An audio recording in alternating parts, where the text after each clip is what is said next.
오늘은 니체의 철학에 대해 이야기해 보려고 합니다. 그는 서양 철학사에서 두드러지는 인물 중 하나로 그의 사상은 오늘날까지도 많은 사람들의 관심을 끌고 있는데요. 특히 사회주의를 표방하고 있는 중국에서도 니체는 여전히 인기를 얻고 있다고 합니다. 그렇다면 니체의 철학이 왜 현재까지 이렇게 큰 관심을 받고 있는 것일까? 그 이유는 니체가 우리의 통상적인 가치관을 뒤집는 새로운 가치관을 제시하고 있기 때문입니다. 그는 기존의 선과 악이라는 가치관을 버리고 강함과 약함이라는 새로운 가치관을 내세우고 있습니다. 그는 선하고 착한 것보다는 강한 것을 추구해야 한다고 주장하며 이를 통해 우리가 더 강건한 삶을 살아갈 수 있다고 말합니다. 하지만 이 강함의 의미를 잘 이해해야 합니다. 그가 말하는 강함은 약한 자를 괴롭히거나 지배하는 것이 아닙니다. 오히려 진정한 강함은 동등한 자들과의 경쟁, 자기 자신에 대한 엄격한 통제, 고통과 고난을 성장의 기회로 삼는 것에 있다고 믿습니다. 그렇기 때문에 니체는 자신보다 동등하거나 더 강한 자들과의 경쟁을 중요시하며 진정한 강한 자는 무엇보다도 자신을 극복하는 데 주력하고 현실적인 고통과 어려움을 두려워하지 않고 유연하게 대처하는 사람이라고 봅니다. 물론 이러한 니체의 철학은 다양한 해석을 받을 수 있습니다. 그러나 그의 핵심 사상은 그의 첫 작품인 비극의 탄생으로부터 시작하여 그 후의 작품들을 통해 이어져 왔습니다. 이 작품들은 니체의 사상을 구체화하고 염세주의와 니힐리즘과의 대립에서 그의 새로운 가치관을 제시하려는 시도를 담고 있습니다. 그래서 여러분은 니체의 철학이 어떻게 형성되었는지, 그리고 그의 사상이 어떻게 다양한 역사적 배경과 영향을 받았는지 알아보는 것이 중요합니다. 이를 통해 우리는 니체의 철학을 더 깊이 이해하고 그의 생각이 오늘날까지 이어지는 이유를 파악할 수 있을 것입니다. 그가 살던 시대는 신은 죽었다라는 그의 말이 시사하는 것처럼 기독교가 사람들의 삶을 지배하던 시기였습니다. 하지만 그 시기에는 기독교의 영향력이 상실되고 자연과학과 기술이 발전하여 사람들이 신앙을 잃게 되었습니다. 이로 인해 물질주의와 쾌락주의가 번성하게 되었습니다. 또한 민족주의와 제국주의가 전 유럽에 걸쳐 물결치고 있었습니다. 이 시대는 근대국가의 발전과 함께 빈부격차가 심해지고 사회주의와 무정부주의 운동이 활발했습니다. 니체는 이 시대적 변화를 토대로 자신의 사상을 전개했습니다. 그는 근대 국가가 정의나 평등과 같은 슬로건을 내세우지만 실제로는 부와 권력을 추구하는 제국주의적 힘을 지향한다고 보았습니다. 또한 국가는 국민들을 기술 교육으로 조작하여 자신들의 목적에 이용하는 경향이 있었습니다. 그는 동시에 물질 문명의 발전과 함께 빈부격차가 심화되며 사회주의와 무정부주의 운동이 나타났다고 지적합니다. 그는 이러한 시대적 배경 속에서 자신만의 예술 철학을 전개했습니다. 예술을 통해 삶을 정당화하고 삶의 자극제로 활용하는 중요성을 강조했습니다. 그러나 모든 예술을 그렇게 본 것은 아니며 일부 예술만이 삶의 정당화와 자극제 역할을 할 수 있다고 생각했습니다. 그는 또한 자연주의와 유미주의를 비판하며 예술에 대한 자신의 견해를 제시했습니다. 그는 자연주의가 인간의 의지에 영향을 주며 사물과 세계를 변모시키는데 의미가 있다고 봤습니다.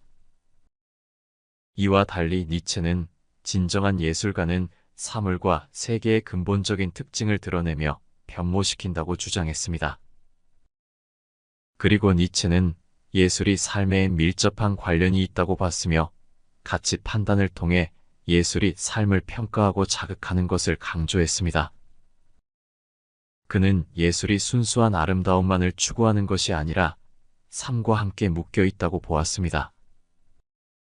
요약하자면 니체는 시대적 변화와 사회적 상황에 영향을 받아 자신만의 예술 철학을 형성했습니다. 그는 예술을 통해 삶을 정당화하고 자극제로 활용하는 것을 강조하며 자신의 독특한 사고를 통해 예술의 본질을 탐구하고 비판했습니다. 이로써 니체는 예술을 통해 삶과 인간의 본질을 더 깊게 이해하려는 노력을 보여주었습니다. 그는 그리스도교의 붕괴 이후 근대 사회가 니힐리즘에 빠졌다고 보았습니다. 니힐리즘은 모든 것이 무의미하고 의미 없이 생성되고 소멸한다고 보는 사상입니다. 이는 인생과 세계에 아무런 목적이나 의미가 없다는 것을 의미합니다. 그리고 이 니힐리즘은 당연히 염세주의와도 연결됩니다. 염세주의는 모든 것이 허망한 죽음으로 끝나는 삶에 대한 사상입니다. 그는 이런 니힐리즘과 염세주의를 근대 사회의 대표적인 문제로 보았습니다. 그러나 니체는 그뿐만 아니라 종교, 철학, 예술, 과학까지도 염세주의와 대결한다고 생각했습니다. 예를 들어 그리스 비극은 그리스인들이 삶의 어두움과 부상함, 그리고 잔혹함과의 대결이었다고 봅니다. 그는 이런 맥락에서 자신의 철학을 개발했습니다. 그는 힘을 향한 의지가 모든 생명의 본성이라고 믿었습니다. 이 힘을 향한 의지는 자신을 탁월하고 강한 존재로 여기려는 욕망을 의미합니다. 하지만 이 힘을 향한 의지에는 선과 악의 두 가지 면이 있습니다. 선의의 힘을 향한 의지는 자신과 대등한 자와의 대결을 통해 자신을 강화하려는 의지입니다. 반면에 악의적인 힘을 향한 의지는 자신보다 약한 사람들을 괴롭히고 지배하려는 의지입니다. 오늘날 우리 사회에서 볼 수 있는 갑질 역시 이러한 악의적인 의지의 한 예입니다. 니체에 따르면 이런 비겁한 의지는 사회에 악영향을 끼치며 발전을 막는다고 봤습니다. 그러나 니체는 힘을 향한 의지가 사회에서 사라지는 것은 오히려 생명력이 사라지는 것이라고 생각했습니다. 힘을 추구하고 경쟁하는 것이 생명의 본성이기 때문에 세상에서는 항상 어떤 형태의 경쟁과 갈등이 존재한다고 봤습니다. 그는 마르크스주의의 꿈이 허망해진 것으로 보았고 정의와 평등을 얘기하면서도 새로운 지배 계급이 생겨나며 예술과도 상투화된 것으로 보았습니다. 또한 니체는 예술이 우리 내면의 잠재한 생명력을 깨우치는 매개체라고 봤습니다. 우리는 일상에서 예술을 통해 감정을 표현하고 생명의 원동력을 느낄 수 있습니다. 그동안 인간이란 무엇인가? 라는 질문이 철학을 지배해왔습니다. 우리는 스스로를 잘 이해하고 있을 것 같지만 사실은 그것이 어려운 문제입니다. 그는 이런 문제를 다루며 인간의 본질과 의미에 대한 고찰을 펼쳤습니다. 우리는 음악을 통해 강렬한 감정을 느껴보거나 예술 작품을 통해 이전에는 간과했던 아름다움을 발견한 적이 있을 것입니다. 또한 예술은 과거의 상처나 우울증을 극복하는 데 도움을 줄 수도 있습니다. 이러한 예술의 힘은 어디서 비롯될까? 그는 인간을 과학적 지식과 활용에만 국한되는 존재가 아닌 예술적 경험을 할 수 있는 존재로 보았습니다. 그는 과학적 풍요로는 충분치 않으며 과학이 보여주는 세계는 무의미하게 인과관계에 따라 형성되는 것뿐입니다. 또한 일상적으로 인식하는 세계는 감각에 의해 왜곡되었다고 말했습니다. 과거의 서양 문화는 그리스도교에서 삶의 의미와 방향을 찾았습니다. 하지만 과학의 발전으로 이러한 종교적 영향력은 약화되었습니다. 더 이상 천둥이 신의 진노로 보이지 않고 정기적 현상으로 이해되며 기도보다는 피레침을 사용하여 벼락을 피하려는 경향이 생겼습니다. 그는 신은 죽었다라고 표현하여 신의 영향력이 사라졌음을 언급했습니다. 그러나 과학은 생명의 의미와 방향을 제시하지 못했습니다. 이런 맥락에서 예술, 특히 음악은 중요한 역할을 할 수 있습니다. 음악은 철학적 이해를 넘어 인간과 세계의 본질을 표현할 수 있는 독특한 매체입니다. 따라서 우리는 음악을 통해 신화적인 세계를 이해하고 새로운 의미와 방향을 찾을 수 있습니다.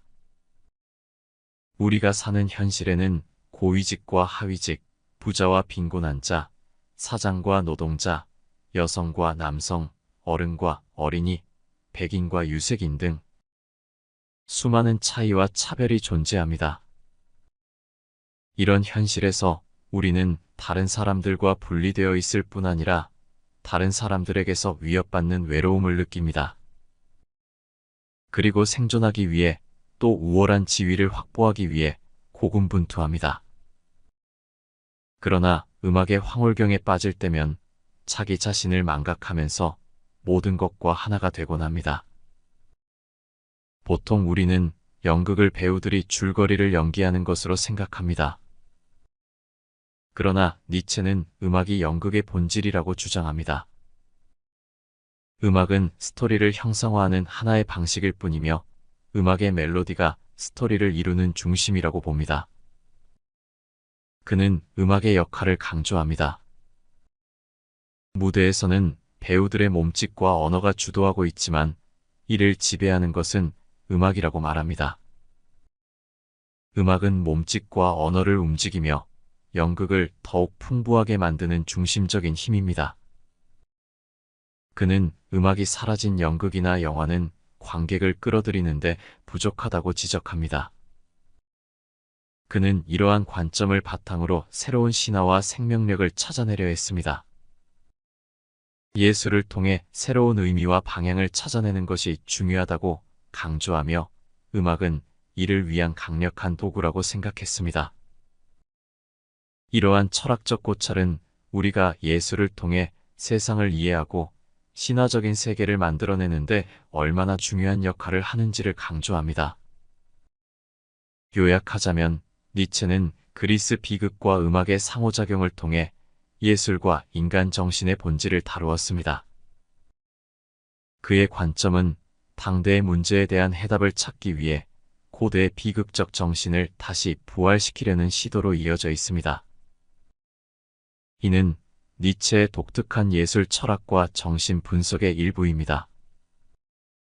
또한 니체는 이 세상이 전쟁, 폭력, 노예제도와 같은 잔인한 현실에 지배되어 있는데도 불구하고 이를 의미 있고 가치 있는 세상으로 바꿀 수 있는 두 가지 방법을 제시했습니다. 첫 번째 방법은 인간을 허약하고 병들게 만드는 방식입니다. 이 방식에서는 대지와 육체를 경멸하며 욕망을 최소화하여 고통을 피하려고 합니다. 이 관점에서 니체는 그리스도교와 쇼펜하우어의 철학을 들어 비판했습니다. 반면에 니체는 두 번째 방법으로 대지와 육체를 긍정하며 강하고 건강한 인간을 만드는 방식을 제안합니다. 그는 욕망과 열정이 위대한 성취를 이루는데 필수적인 동력이라고 봅니다. 강한 인간은 고통과 어려움을 허물어가며 위대한 성취를 추구하는 과정에서 오히려 고통을 즐길 준비가 되어 있습니다. 그는 강한 인간이 경쟁과 갈등을 긍정적으로 받아들이며 자신의 잠재력을 발휘할 수 있다고 믿었습니다. 이러한 태도는 위대한 업적과 성취를 이루는데 핵심적인 역할을 하며 강한 인간은 자신의 욕망을 적절히 조절하여 성공과 행복을 추구합니다. 이로써 니체는 욕망의 금지나 억압이 아닌 오히려 욕망의 주인이 되는 것이 중요하다고 주장합니다. 이러한 욕망은 인간의 진화와 발전을 촉진시키는 역할을 하며 강한 인간은 이를 적극적으로 활용하고 관리함으로써 위대한 성과를 이룹니다. 그의 철학은 청년 정신을 강조하며 대지와 육체를 긍정하고 고통과 고난을 이겨내는 강한 인간을 이상으로 삼습니다.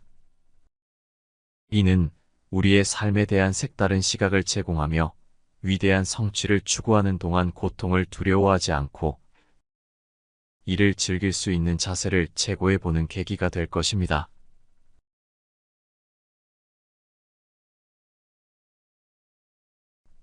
허무인 늪에서 삶의 자극제를 찾는 철학 수업.